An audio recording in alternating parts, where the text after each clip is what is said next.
Yes చెప్పండి, మీరు ఆ రోజుల్లో కంబైన్డ్ స్టడీస్ ఎలా చేసేవాళ్ళు, ఎవరితో చేసేవాళ్ళు? కంబైన్డ్ స్టడీస్ అంటే సోలోగా చదవలేదండి, కంబైన్డ్ ఎక్కడ వస్తుంది? ఎప్పుడైనా సరే మనలాంటి స్టూడెంట్స్ సోలోగా ఏం చదవలేరు, ఎవరో ఒకళ్ళని పెట్టుకోవాలన్నమాట పక్కన. నేనండి కంబైన్డ్ రామ్ చరణ్తో చేసేవాడిని. కంబైన్డ్ బాగా కంబైన్డ్ స్టడీస్ చేసాం. ఎలా ఉండేది కంబైన్డ్ స్టడీస్? అంటే ఎంతవరకు అంటే అంతవరకు చదువుకున్నామండి ఇద్దరం. అది ఎంతవరకు అంటే పంజగుట్ట వరకా లేకపోతే? లేదు, యూసఫ్ కూడా వరకు అండి. ఓకే, అంటే ఆ చదువుల్లో ఎప్పుడైనా గోడ దూకడాలు అలాంటివి కూడా ఏమైనా జరిగాయా? లేదు, దూకడాలు లేదండి. అంటే కిటికీ ఎలా దూకుతాడు రానా గారు? పట్టరా ఆయన కిటికీలో? యాక్చువల్లీ అది కరెక్టే అండి, ఎందుకంటే కంబైన్డ్ స్టడీస్ అని చెప్పి కిటికీ గ్రిల్ తీసేసి బయటికి దూకేసి వెళ్ళిపోయేవాళ్ళం. వావ్. సో ఏదో ఒకటి స్టడీస్ వల్ల ఒకటి ఉపయోగపడింది మనకి. కిటికీలు తీయడం ఎలా తెలుసు? కార్పెంటరీ నేర్చుకున్నానండి. Very good, very good. అంటే స్టడీస్ వల్ల ఏదో ఒక ఉపయోగం అయితే ఉండాలి కదా. ఓకే, సో ఇప్పుడు ఇండస్ట్రీలో ఒకవేళ కనుక వీళ్ళు టీచర్స్ అవుతే ఎవరు ఏ సబ్జెక్ట్ చెప్తే బాగుంటుందో ఒకసారి మీరు చెప్పాలి మాకు. పిక్చర్ నెంబర్ 1 రామ్ చరణ్ గారి పిక్చర్ వేయండి అమ్మా. రామ్ చరణ్ ఏ సబ్జెక్ట్ చెప్తే మంచిది other than acting? Horse riding నేర్పిస్తే బాగుంటుంది. Wow, that's super. He can teach terrific horse riding in school. Super. Magadheera నుంచి అప్పటి నుంచి. ఓకే, నెక్స్ట్ పిక్చర్ ప్రభాస్ గారి ఫోటో వేయండి అమ్మా. ఈయన ఏ సబ్జెక్ట్ చెప్తే బాగుంటుంది? అందరితో హ్యాపీగా ఎలా ఉండాలని ఒక I think more behavioural and cultural class చెప్తే బాగుంటుందండి. Actually I think we have a happiness ministry. అది ఇచ్చేస్తే బెస్ట్. ఇచ్చేస్తే బెస్ట్ అండి, హ్యాపీనెస్ మినిస్ట్రీ. కరెక్ట్. బా, yes darling Prabhas. Next picture please. Anushka గారి ఫోటో వేయండి. ఈవిడ ఏం టీచ్ చేస్తే బాగుంటుంది? సేమ్ అండి, యాక్చువల్లీ మంచితనం టీచ్ చేస్తారండి అందరికీ. బా, అంటే నాకు ఇప్పుడే రీసెంట్గా నేను యాక్చువల్లీ నేర్చుకున్న జపాన్లో కొన్ని స్కూల్స్లో ఫస్ట్ 3rd క్లాస్ వరకు 4th క్లాస్ వరకు వాళ్ళకి ఏ సబ్జెక్ట్స్ ఉండవండి. అంటే కేవలం మనుషులతో ఎలా మాట్లాడాలి, ఇళ్ళు ఎలా శుభ్రంగా పెట్టుకోవాలి, those kind of basic subjects will be taught for life. I think she is the best person to teach that. I think మన అందరికీ ఇక్కడ చాలా అవసరం అది. చాలా అవసరం. మనకి యూకేజీ ఎల్కేజీ నుంచే నౌన్ ప్రొనౌన్స్ రుద్దేస్తున్నారు. ఓకే, లాస్ట్ కాదు, ఇంకొక 2 పిక్చర్స్ ఉన్నాయి. ఆ రాజమౌళి గారు ప్లీజ్ రండి. ఎలాగో మీరు మాకు ఇంకా ఒక 2 years వరకు దొరకరు ప్రీ రిలీజ్లో. కనీసం ఇలా ఫోటోలైనా వేసుకొని మేము సంతోషపడతాం. అన్ని సబ్జెక్టులు చెప్పే ఒక టీచర్ ఉంటారు చూడండి, సాయంత్రం ట్యూషన్కి వెళ్తాం, అదే ఆయన.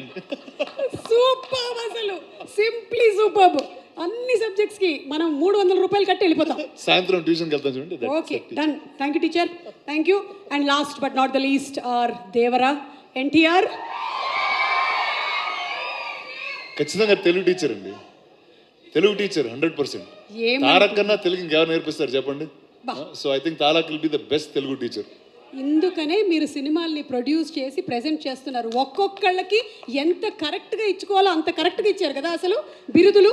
అండ్ అంతేకాకుండా ఎప్పుడు ఈ సినిమాని ఎక్కడ మలుపు తిప్పాలో చూపించింది కూడా మీరే రానా గారు. అంటే తెలుగు సినిమా ఈ రోజున విజయకేతనం ఆస్కర్ వరకు వెళ్ళింది అంటే you were the first person who identified it and took it and marketed Telugu films. So thank you so much. Thank you. You have been truly a teacher for many people.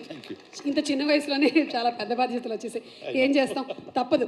ఒక్కసారి సరిపోదా శనివారంతో super duper hit కొట్టి, అసలు ఈరోజు శనివారం కాదు కాబట్టి మనం బతికిపోయాం, కానీ what a terrific performance Nani చూసేసాను నేను. సింప్లీ సూపర్, అసలు ఇరగదీసేశారు. సో ఇప్పుడు ఈ సినిమా అంతా కూడా about human relationships and maths కాబట్టి మీకు బెస్ట్ స్కోరింగ్ సబ్జెక్ట్ ఏంటో చెప్పండి. Special English. స్పెషల్ ఇంగ్లీషా? అంటే తెలుగు లేకపోతే స్పెషల్ ఇంగ్లీష్ ఉండేది కదా? అక్కడ ఏం రాసినా నడుస్తుంది, కథలు రాయాలి. ఎక్కువ ఆన్సర్ షీట్స్ రాసామంటే ఏదో ఒక మార్కులు వేసేస్తారు. అంతే, కథలు రాయటమే. అక్కడ కథలు రాయటమే, ఇక్కడ కథలు రాయటం. సరే, ఇక్కడ మాకు చిన్న కథ చెప్పండి. మీరు చిన్నప్పుడు విన్న చిన్న కథ ఏదైనా జస్ట్ 2-3 లైన్లో చెప్తే చాలు. ఎలాగో మాకు చిన్నప్పుడు సొంత కథలు వెళ్ళినామండి, మనం చూసిన సినిమా కథే టైటానిక్ రాసేవాడిని. బా, గ్రేట్. అసలు టైటానిక్ని కూడా అక్కడ రాసేసారా మీరు? ఓకే, సో మీకు మీ సిస్టర్కి ఇందులో ఈ సినిమాలో బ్రదర్స్ ఇద్దరి మధ్యలో బాండింగ్ చాలా బాగుంటుంది. సో మీకు మీ సిస్టర్కి మధ్యలో ఉండేటువంటి ఆ బాండ్ లేదా incident, anything that you would recollect? I think సిబ్లింగ్స్కి ఎవరైనా సరే సిబ్లింగ్స్ అన్నాక బాగా కొట్టుకుంటారు, అది అలాగే బాండ్ గట్టిపడుతుంది. ఐ థింక్ వాళ్ళు మనకి ఎంత ఇంపార్టెంట్ అని మనకు తెలిసేది కొంచెం వాళ్ళు నేను ఎక్కడికైనా వెళ్ళినప్పుడు, వాళ్ళని 1 సంవత్సరం చూడనప్పుడు, కొంచెం దూరం అయినప్పుడు బేసిక్గా. సో నేను అంతే లైఫ్ అంతా బాగా కొట్టుకు తెచ్చాం. ఆ తర్వాత అది చదువుకోవడానికి యూఎస్ వెళ్ళినప్పుడు సడన్గా ప్రేమలో అసలు సిబ్లింగ్ అంటే ఏంటి, తను మిస్ అవుతున్నానని, సో అవన్నీ స్టార్ట్ అయ్యాయి. Super. Last and final question, 35 ప్లస్సా 35 మైనసా? ఏజ్ కాదు, నా ఏజా? మార్క్సా? ఒక్కసారి కూడా 35 దాటలేదు. అంటే జస్ట్ ఇట్లా అస్సలు పొరపాటు. వీటి పాపం నేను సినిమా చూశాను, నేను అందరూ అన్ని మాటలు అంటుంటారు కదా, వీడు నాతో కంపేర్ చేస్తే వీడు బ్రిలియంట్. వీడు పొరపాటును కూడా వాడు కనీసం 1 ముందు 0 పెట్టాలా, 1 తర్వాత 0 పెట్టాలా అని డౌట్ ఉంది. నాకు అసలు 1 తర్వాత 2 ఎందుకు రావాలి, 2 ముందు ఎందుకు రాకూడదని డౌట్ ఉండేది. సో ఒక రకంగా చెప్పాలంటే నేను సినిమా చూస్తున్నంతసేపు వీడితో తెగ రిలేట్ అయిపోయి ఇదేదో నా బయోపిక్ తీస్తారన్నట్టు ఫీల్ అయ్యాను. Super super. ఫండమెంటల్స్ని క్వశ్చన్ చేస్తున్నారు చాణక్య గారు, మీరు ఎలా ఫీల్ అవుతున్నారు? అంటే ఈయన క్యారెక్టర్ పేరు చాణక్య. ప్రస్తుతానికి అన్న బయోపిక్ అన్నాడు కాబట్టి నేను చాలా గర్వంగా ఫీల్ అవుతున్నా. ఆయన ఫండమెంటల్స్ని క్వశ్చన్ చేసింది కాబట్టి ఇక్కడ దాకా వచ్చింది. ఆయన బయోపిక్లో పెద్ద విలన్ మీరే, అర్థమవుతుందా? సినిమా చూసిన తర్వాత అర్థమవుతుంది అందరికీ. విలన్లు ఉంటేనే కదా హీరోలు అవుతారు. బాగా కొట్టేశారబ్బా మార్కులు.